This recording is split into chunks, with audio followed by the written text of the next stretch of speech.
দেখতে লোভনীয় এই কাঁচা আমের আচারটি কাঁচা আমের সিজনে অন্তত একবার বানিয়ে খেয়ে দেখুন। দেখতে যেমন লোভনীয়, খেতে তার থেকেও অনেক বেশি টেস্টি। আসসালামু আলাইকুম বন্ধুরা, কিচেন বাঙালিয়ানা চ্যানেলে আপনাদের সবাইকে স্বাগত জানাই। একবার এই কাঁচা আমের সিজনে এই আচারটি বানিয়ে খেলে আর অন্য কোনো আচার খেতে ইচ্ছে করবে না, এতটাই টেস্টি হয়। চলুন তাহলে আচারগুলো বানিয়ে নেওয়া যাক। আমি এখানে 5টা কাঁচা আম নিয়েছি। এই আচারগুলো তৈরি করতে বিশেষ করে শক্ত আটিওয়ালা আম নেওয়ার চেষ্টা করবেন, তাহলে আচারগুলো তৈরি করার সময় কিন্তু গলেও যাবে না কিংবা ভেঙেও যাবে না। তো আমি এখানে কচি দেখে 5টা আম নিয়ে নিয়েছি। এখানে আমার আমগুলোর কিন্তু আটি খুব একটা শক্ত হয়নি, তবুও আমি এই আচারটা বানিয়ে নিয়েছি। এবার আমগুলোর খোসা খুব ভালোভাবে ছাড়িয়ে নিয়েছি। এবার এই আমগুলোর মধ্যে থেকে কেটে একটু ডিজাইন করে নিতে হবে। তো দেখুন আমের আটিটা কিন্তু খুব একটা শক্ত হয়নি, খুব সহজেই কেটে গেল। এবারে আমের পিসগুলোর ওপর আমি একটু দাগ কেটে কেটে ডিজাইন করে দেব। তো আমি ছুরি দিয়ে দাগ কেটে ডিজাইন করে দিচ্ছি, আর কাটার সময় লক্ষ্য রাখতে হবে ভেতরটা যেন খুব বেশি না কেটে যায়, তা না হলে আচারটা তৈরি করার সময় কিন্তু ভেঙে যেতে পারে।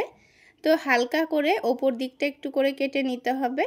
তো আপনারা দেখে নিশ্চয়ই বুঝতে পারছেন আমি কিন্তু আলতো হাতে কেটে নিচ্ছি, খুব বেশি চাপ দিচ্ছি না।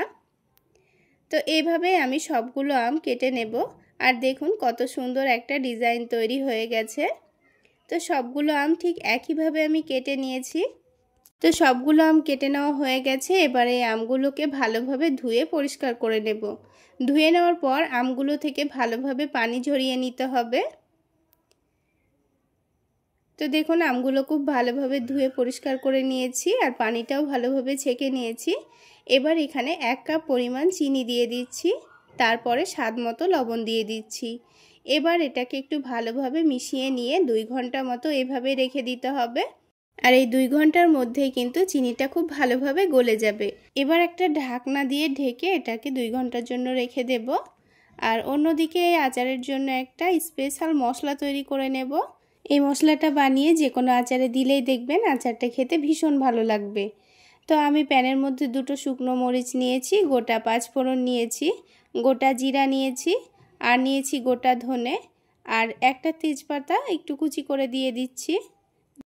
এবার সব কিছুকে একটু নাড়াচাড়া করে ভেজে নিতে হবে। 2 থেকে 3 মিনিট মতো গ্যাসের ফ্লেমটা লোতে রেখে ভেজে নিলেই হবে, খুব বেশি লাল করে ভাজার দরকার নেই, হালকা একটু মুচমুচে করে নিলেই কিন্তু হয়ে যাবে। এবারে মশলাটাকে ঠান্ডা করে নেওয়ার পর আমি হালকা করে গুঁড়ো করে নেব। তো খুব বেশি পাউডার করে না গুঁড়ো করে হালকা একটু দানা দানা রেখে গুঁড়ো করে নিতে হবে।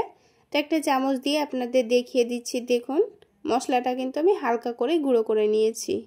এবার এদিকে 2 ঘন্টা পর আমগুলো দেখুন চিনিটা পুরো গলে গিয়ে পানি ছেড়ে দিয়েছে। এবারে আমগুলোকে রান্না করে নিতে হবে।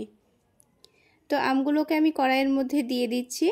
এবার গ্যাসের ফ্লেমটা বাড়িয়ে রেখে আমগুলোকে খুব ভালোভাবে সেদ্ধ করে নিতে হবে। যতক্ষণ না পর্যন্ত পানিটা শুকিয়ে যাচ্ছে ততক্ষণ পর্যন্ত রান্না করে নিতে হবে। তো আমি গ্যাসের ফ্লেমটা বাড়িয়ে রেখে আমগুলোকে রান্না করে নেব। আর কিছুক্ষণের মধ্যে দেখবেন পানিটা যখন প্রায় শুকিয়ে আসবে তখন এখানে গুঁড়ো করে রাখা মশলাগুলো দিয়ে দিতে হবে। তো এবার এখানে আমি গুঁড়ো করে রাখা মশলাটা 1 টেবিল চামচ পরিমাণ দিয়ে দিচ্ছি। পুরোটা কিন্তু দিইনি, অল্প করে দিয়ে দিয়েছি। আর অল্প করে একটু কাশ্মীরি রেড চিলি পাউডার দিয়েছি, আর সামান্য পরিমাণ চাট মশলা দিয়েছি, আর হালকা কালারের জন্য সামান্য পরিমাণ হলুদের গুঁড়ো দিয়ে দিয়েছি। এবার সব কিছুকে একটু ভালোভাবে নাড়াচাড়া করে মিশিয়ে নিতে হবে। তো দেখুন পানিটা প্রায় শুকিয়ে এসছে। এবার এগুলোকে খুব ভালোভাবে নাড়াচাড়া করে নিয়ে পানিটা পুরোপুরিভাবে শুকিয়ে নেব। আর দেখুন এবার এই আচারের মধ্যে কিন্তু একটুও রসভাব নেই, একেবারে শুকনো করে নিয়েছি। তো বন্ধুরা দেখলেন তো, তেল ছাড়া খুব অল্প সময়ের মধ্যে আমাদের এই আচারটি তৈরি করা হয়ে গেল। চাইলে এই কাঁচা আম ফুরিয়ে যাওয়ার আগে একবার হলো এভাবে আচারটি বানিয়ে খেয়ে দেখবেন, খেতে কিন্তু দারুণ টেস্টি হয় বন্ধুরা। তাহলে বন্ধুরা আজকের এই আচার রেসিপি যদি আপনাদের ভালো লেগে থাকে তাহলে অবশ্যই একটা লাইক শেয়ার করে দেবেন। আর আমার এই সহজ রেসিপি যদি ইউটিউব চ্যানেল থেকে দেখে থাকেন চ্যানেলটি সাবস্ক্রাইব করে দেবেন, আর ফেসবুক পেজ থেকে দেখে থাকলে পেজটি ফলো করে দেবেন। এবারে আচারটি আপনারা রুটি পরোটার সঙ্গে খেতে পারবেন, তাছাড়া 1 মাস বাইরে রেখেও খাওয়া যাবে। আর যদি অনেক দিন বানিয়ে খেতে চান তাহলে রান্না করার সময় অল্প করে একটু ভিনিগার দিয়ে দেবেন। তাহলে বন্ধুরা আজকে এই পর্যন্তই। সকলে অনেক বেশি ভালো থাকবেন, সুস্থ থাকবেন। দেখা হচ্ছে আরও একটি নতুন রেসিপি নিয়ে নেক্সট এপিসোডে।